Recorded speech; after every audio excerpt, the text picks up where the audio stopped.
এবার সেই খাল থেকে সেই টাকাগুলো কে কে তুলে নিয়ে চলে গিয়ে 75-25 ভাগ করেছে আপনিও জানেন না, আমিও জানি না। এখন 15,000 কোটি, সামনে ভোট। 15,000 কোটি যদি এক্ষুনি বরাদ্দ করে দেওয়া যায়, তাহলে সেই 15,000 কোটি যদি 75-25 ভাগ হয়ে 75 চলে যায়, তাহলে সেই 75-এর ভেতর থেকে তার 50 ইলেকশন ফান্ডে চলে যেতে পারে। পৃথিবীতে সবচাইতে বড় শ্মশানের নাম সিঙ্গুর, সবচাইতে বড় কবরস্থানের নাম সিঙ্গুর। মমতা ব্যানার্জি তৈরি করেছেন, সঙ্গে বিজেপি ছিল।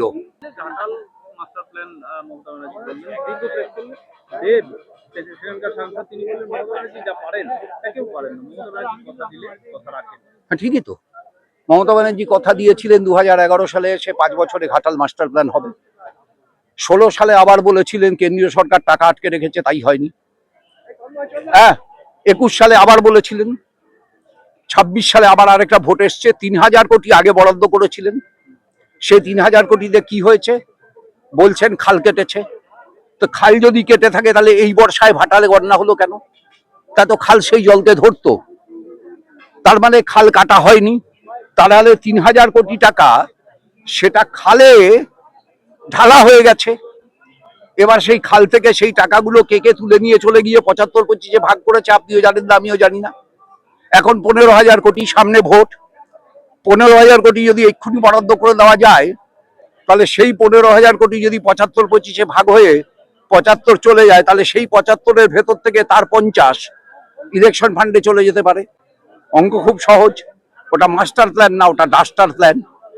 ডাস্টার দিয়ে যেমন ব্ল্যাকবোর্ডের সব লেখাগুলো মুছে দেওয়া হতো, তেমন মমতা ব্যানার্জি পুরনো যা যা বলেছেন সব মুছে দিয়ে নতুন কথাগুলোকে মনে করানো হচ্ছে। Duster plan. পৃথিবীতে সবচাইতে বড় শ্মশানের নাম সিঙ্গুর, সবচাইতে বড় কবরস্থানের নাম সিঙ্গুর। মমতা ব্যানার্জি তৈরি করেছেন, সঙ্গে বিজেপি ছিল, সঙ্গে পিডিএস ছিল, সঙ্গে এসইউসি ছিল, সঙ্গে মাওবাদী ছিল।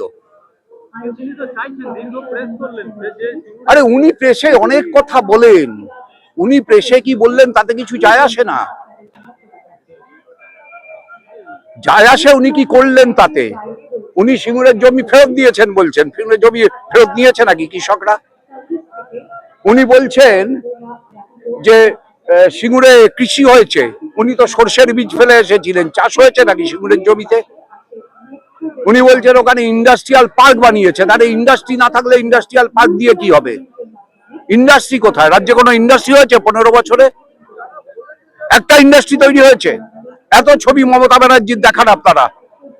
এখানে শৌচাগার উদ্বোধন করছে, ওখানে কালভার্ট উদ্বোধন করছে, একটা ছবি দেখান না মমতা ব্যানার্জি একটা কারখানা ফিতে কেটে উদ্বোধন করছেন। দেখাতে পারবেন? যেদিন পারবেন সেদিন এটা প্রশ্ন করবেন। আনন্দপুরের ঘটনায় যে প্রমোটারদের কাছ থেকে তৃণমূল টাকা নেবে তারা খুব আনন্দ পেয়েছেন। সাধারণ মানুষের মৃত্যুটা এ রাজ্যে কোনো নতুন কথা না। 10 লক্ষ টাকা ক্ষতিপূরণ মমতা ব্যানার্জি ঘোষণা করেছেন। এবার সেই 10 লক্ষ টাকা কে কিভাবে পান, কতদিনে পান, আদৌ পান কিনা সেগুলো দেখার বিষয়। তারপরে তো 1 মাস না গেলে ডিএনএ টেস্ট না করে মৃতদের পরিচয় জানা যাবে না। ফলে ঘোষণাতেই থেকে যাবে। বাস্তব হচ্ছে এইটা যে এই রাজ্যের নৃশংস, অমানবিক, বর্বর সরকারের অপদার্থতায় এতগুলো মানুষকে পুড়ে মরতে হলো।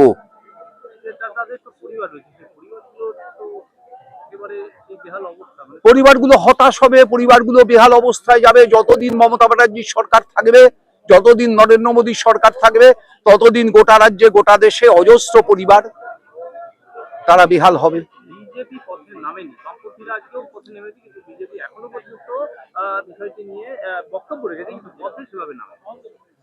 দেখুন, বিজেপির পথে নামা না নামার ব্যাখ্যা তো আমি করতে পারবো না, আমার পক্ষে সম্ভব না।